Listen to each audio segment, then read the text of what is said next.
Hello my dear students, welcome back to my channel. Today we are here to learn an English chapter of class 10. The name of the chapter is What is Moral Action, and it's written by Gandhi, a very well-known personality. So let us learn the chapter. But before that, students, if you are viewing my video for the first time, to subscribe my channel and hit the bell icon so that you get the notifications of my latest upcoming videos. Do watch the video till end, and if you like it, do hit the like button and to comment in the comment section. We have lots more to bring up in this channel for you all. So subscribe and have the benefit of all the videos. So let's move on to the chapter, and we have about the author. He's a very well-known person whom you can see on the screen. Let us know more about him here. Mohandas Karamchand Gandhi. From 1869 to 1948, to the millions of Indians, Mahatma Gandhi was the greatest of contemporary Indians and certainly one of the great men of all times. He was the mightiest force in the Indian political scene for nearly half a century and remained the profoundest influence on all areas of public life. His method of nonviolence and truth won freedom for India without bloodshed and demonstrated to the modern man how love is more powerful than nuclear bombs. Proper to the man's ideals, Gandhiji's life and work are an open book. Gandhiji wrote and spoke tirelessly, using his characteristics, charm, and simplicity, for which his autobiography is the finest example. So here, students, he is the greatest contemporary Indian, and he has been famous in uh, among all the times. He is the mightiest force. He has played such a wonderful role in all walks of life, not only political scene, but each and every areas of public life. He has influenced everybody. He had followed the non-violence method, and we are very well known about all those histories. And he was even a great writer, and he spoke tirelessly, and he used his characteristics, charm, and simplicity wherever he went. As we all know, he was known for his moral actions, his non-violence method. So let us see what we have to learn in this chapter today. So this was about the author. Let us see the chapter. Here he says about a moral action. So it starts, when can it be said that a particular action is moral? The chapter starts with a question, when can you say that it is your action which you are doing is a moral action? Action which can be accepted, it is kind and it's for good deed. So in asking this question, the intention is not to contrast moral with immoral actions, but to consider many of our everyday actions against which nothing can be said from the conventional standpoint and which some regard as moral. So here he says that it is, I'm not asking the question to, with the intention to have the difference between what is moral and what is immoral, but it is very necessary to consider it, to know it, because in everyday actions we do so many things, we do so many acts. So which are the acts which are considered as moral and immoral, we should know that. He says most of our actions are probably non-moral, they do not necessarily involve morality. So many times we do many of the work and acts in our daily life which we think we are doing a good work, it's for good deed, but it is somewhere non-moral. How it is, we'll see that. For the most part, we act according to the prevailing conventions. Such conventional behavior is often necessary. Sometimes we act as a moral person, as a more act of doing moral things. We are kind to people, we are very polite.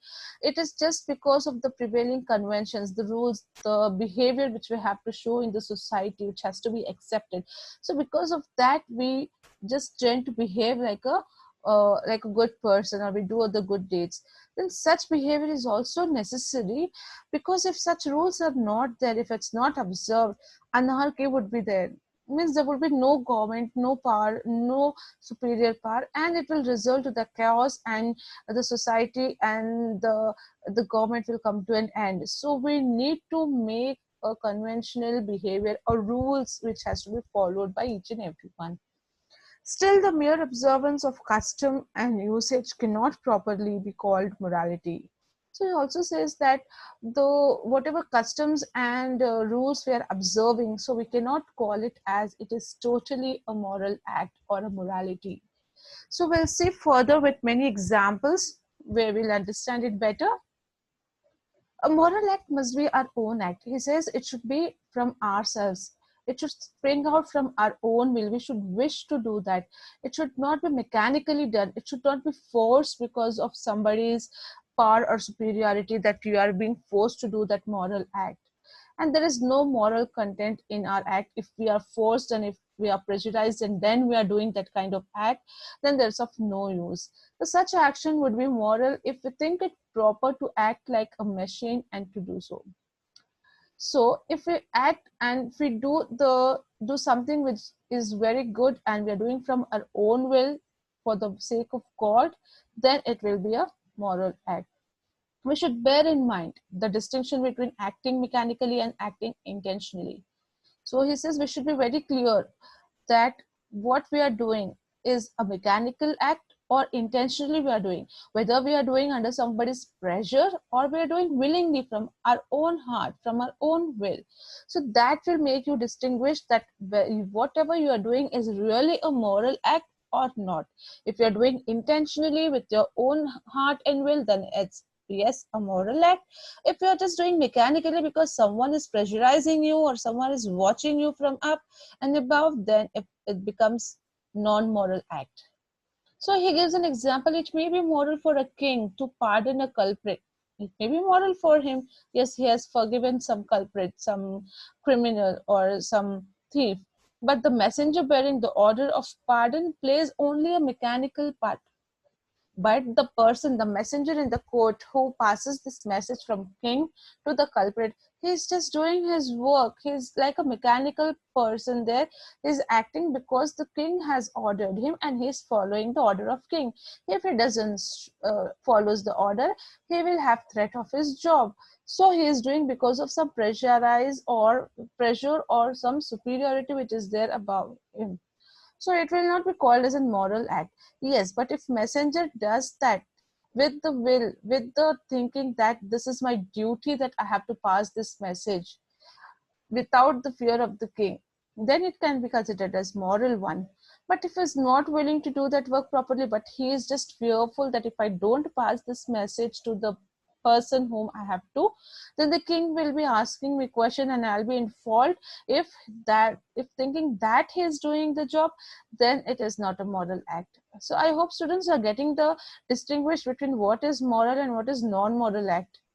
So how can a man understand morality who does not use his own intelligence and power of thought, but lets himself be swept along like a log of wood by a current? So very good question here. How can a person understand who is not thinking about his own by doing any act? So sometimes a man defies convention and acts on his own with a view to do absolute good. So sometimes we find a person who just go across beyond the rules and regulations and does his own act with the view of doing something good, absolute good.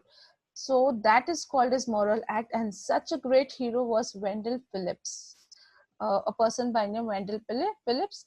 He addressed in an assembly, like gathering in the audience, he said that till you learn to form your own opinions and express them, I do not care much what you think of me. Means you should be knowing to learn and exhibit your own opinions. You should know to come up with your own opinion and express them. If you're not doing so, then he's not caring about whatever you think of him. So thus when we all care only for our conscience says, then alone we can be regarded to have stepped on to a moral road. If we're thinking about doing good with our heart, then only it is regarded as you have been stepped to a moral road. We shall not reach this stage as long as we do not believe and experience the belief that God within us, the God of all, is the ever-present witness to all our acts. Means we should have this feeling in our heart that yes, God is there within us, and He is ever present and he witnesses all our acts, whatever we do. So if you have this thinking and you are intentionally doing some good acts without any profit motive, then surely it will be a moral act. Then it is not enough that an act done by us is in itself good. So if you're doing a good act, it is not enough that we are just doing something good. It's enough within that much. It should have been done with the intention to do good. Just for show off, you do something good, it's not considered as moral action again. Then whether an act is immoral or otherwise depends upon the intention of the doer. Two men may have done exactly the same thing. Here again, an example is given. The two persons are there. Two persons both are doing the same act, same moral act. Both are feeding the poor person, but one act is moral and the other person's act is not moral, it's non-moral. Why? Because first person who is feeding the poor people with great pity, and he is just doing for good deeds, so that becomes a moral action. But in the same way, the second person who is also feeding the poor people, but his motive is to win the prestige and is having some selfish end, then it doesn't become a moral action, it will be a non-moral action. So this is how you distinguish the acts which you are doing, whether you are doing for some profit motive or some from willingly without any profit. You are just doing for your happiness and satisfaction and the happiness you get after helping somebody. So that is how you categorize moral and non-moral acts. Then while thinking of morality, all that we need to see is that the act of good and it's done with good intention. So only thing is that you have to do good with a good intention. That is the only thing which has been mentioned here, which is the outcome of this paragraph, of this examples. The result of an action is not within our control. Means if you do something, you cannot expect the result to be in front of you, and you cannot control that. You may see or you may not see any result also, because God alone is the giver of the fruit of such good deeds and moral acts. And we always call historians, we have always heard about this emperor Alexander the Great. All historians have given him this title as Alexander the Great. But here he says that wherever he went, he took the Greek language, he took the Greek culture, arts, and manners. And today we enjoy the benefits of Greek civilization. It was this great Alexander who has done all these things. He has contributed to the world. But his intention, but the intention of Alexander behind all this was only conquest and renown. He did just to conquest all over the world, and he wanted to renown, become famous. So therefore, we cannot say that his actions were moral. It was all right that he was termed great. He may be great because he did a great job there. He worked hard, he struggled, but moral cannot be called for his actions. So this is what Gandhiji says here. Then these reflections prove that it is not enough for moral act to have been done with good intention, but it should be have done without compulsion. So one more thing we come to know here, that moral act, if you're doing with good intention, yes, but it should be done without any compulsion. You should not have any force or pressure from above. It should be from your heart, from your good intention, willingly. Though you are not doing for any profit, but you should not have any compulsion also. Without compulsion, if you are doing without any pressure, then it's a good act. Similarly, there is no morality in my living a simple life and unpretentious life if I have not the means to live otherwise. So one more example is given. If I'm late for my office, I get up early in the morning, and I just get up early and do all my things, and I move for the office. Why? Because I know if I go late, I'll be nicely getting dose from my boss. So that may not be a moral act, that you are getting up early, because you are having some profit motive there behind that. You have a reason that if you don't get up early, you'll be late, and then again, what are the situations you have to fail? You may lose your job, you may lose the situation. So that is not a moral act there. Similarly, if you are living a simple and unpretentious life, very simple and plain life, just because you are not having the means to live in a luxurious life, if you are living a simple life because of that, then it's not immoral, because you have to live that way because you don't have any other means. But if you are very wealthy, you are rich, and then too you are living your plain and simple life, that we may call that you are living a moral and a simple life, then it can be considered as a moral act, because you're sacrificing your ease and your luxury, and you are living a plain simple life because for the sake of God, because sake of moral act, that would be considered. But when you don't have any other option, you are not having any other means, and then you are living simple life, you're forced to live, then it's not considered as a simple or a moral act. Likewise, it is only selfish and not moral of an employer to sympathize with his employees or to pay them higher wages lest they leave him. So one more very good examples have been put up here, students, that if the employer, the one who provides job in his company, if he's sympathizing, if he's feeling pity and he's paying more to his employees, why? Because he has the fear that if he don't pay them good wages or salaries, they may leave and go. If he's paying with that intention, then again it is not a moral act. But if he's paying more because he knew that kind of work and the way, the respect they are giving, and they are working for the prosperity of the company, and then with that happiness, if he is giving more of the wages, then it can be considered as moral act. But because of the fear of leaving the job and going, and he'll have no workers, if for that purpose he is giving the more of the wages, then it will be again a non-moral act. This means that for an act to be moral, it has to be free from fear and compulsion. There should be no fear and compulsion. And then if you are doing a moral act, then it will be considered as a true act. So when the peasants rose in revolt and with bloodshot eyes went to King Richard II of England demanding the rights, and he granted the rights under his own seal and signature.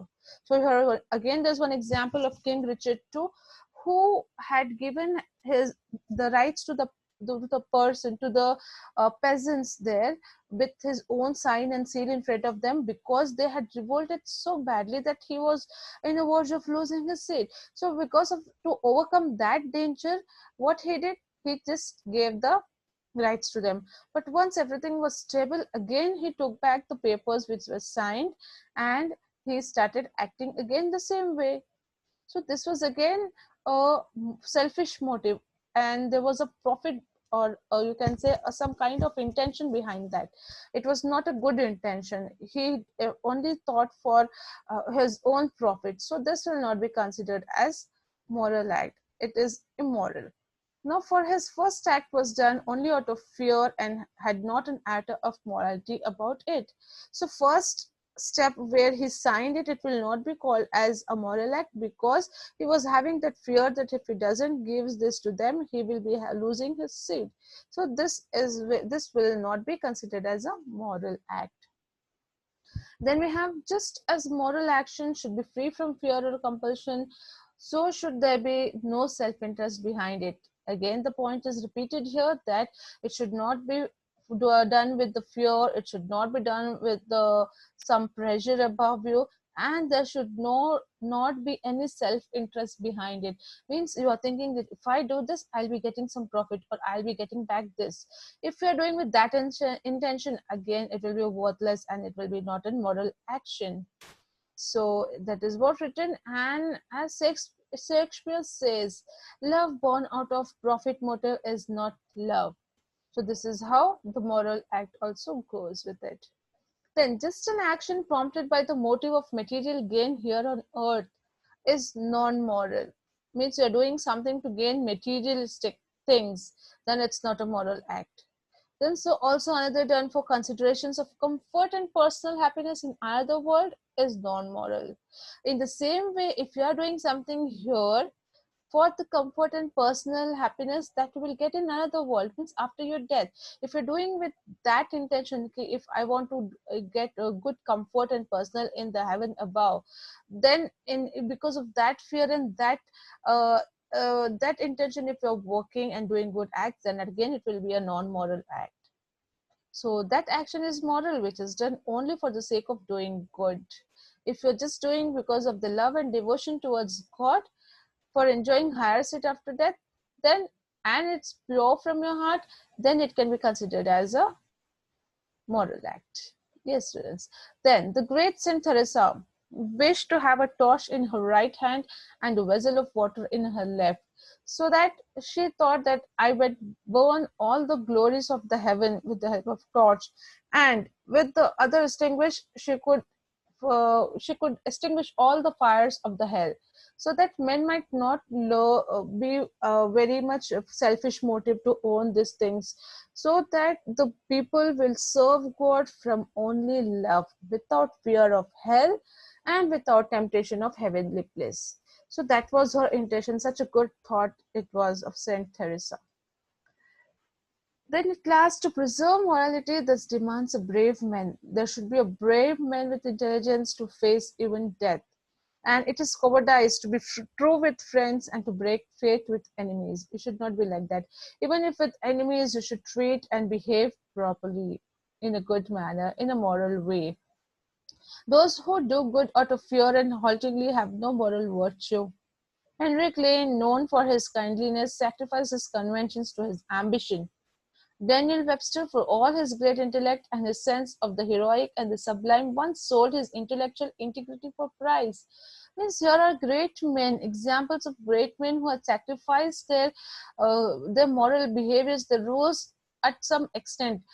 For example, here Henry Clay, who was very well known for his kindliness. He was very kind person. He sacrificed all his rules and behaviors because he wanted to fulfill his ambition. So again, the moral act, whatever he had done, was just a failure. It was not recognized. Then same with Daniel Webster, for all his great intellect and his sense of the heroic and the sublime, he sold all the integrity for a price. He sold all his knowledge and intelligence for a price. So again, by a single mean act, he wiped out all his good deeds. So you have to be very careful. Only just a single act can wipe out all your good deeds. And it takes a lot of time to do this and own these good deeds. This shows how difficult it is to judge a morality of man's action, because we cannot penetrate the depths of his mind. Very true, students. You cannot see or penetrate inside the mind, the depth of the mind of the person, whether he is doing this act with some profit motive and intention, or just as a kind deed or as a good deed. So we also have the answer to the question raised at the outset of this chapter: what is a moral action? Incidentally, we also saw which kind of men could live up to that morality. So you can come to know that what kind of men can live up to that morality, the one who is very true and very honest, and you have to recognize them, whether they have any selfish motive behind that or not.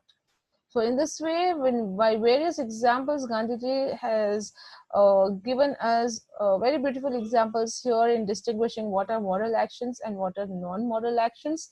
I hope so you understood the difference between them, and will try to implement this in our lives and to do more of the moral actions. I hope this lesson was clear, students. If you liked it, hit the like button, and we'll be back again soon with many more videos. Thank you.